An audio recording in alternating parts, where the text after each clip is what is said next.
உடை, மொழி ஆகியவற்றில் உள்ள வித்தியாசங்களை வேறுபாடுகள் என குழப்பிக்கொள்ள வேண்டாம் என்று நாகாலாந்து மாநில ஆளுநர் இல கணேசன் கூறியுள்ளார். ஈரோட்டில் நடைபெற்ற பாரத தர்ஷன் குடும்ப சங்கம் விழாவில் நாகாலாந்து மாநில ஆளுநர் இல கணேசன் சிறப்பு விருந்தினராக கலந்து கொண்டார்.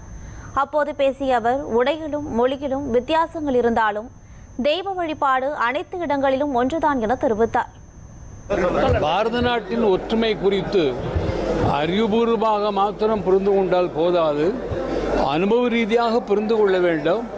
அதற்கு எல்லா பகுதிகளுக்கும் சென்று அந்த பகுதியில் இருக்கிற முக்கியமான இடங்களை பார்ப்பது, மக்களை பார்ப்பது, அதன் மூலமாக அனுபவ ரீதியாக இது ஒரே நாடு என்கின்ற உணர்வு அனுபவ ரீதியாக ஏற்பட வேண்டும் என்பதை வலியுறுத்தி ஏற்கனவே இங்கு பாரத் தர்ஷன் என்கின்ற ஒரு நிகழ்ச்சி தொடர்ந்து நடத்தி கொண்டிருக்கிறார்கள். அதற்கு மேலும் வலுவூட்டுவதாக ஒரு சில கருத்துக்களை நான் அவர்கள் முன்பாக பதிவு செய்தேன்.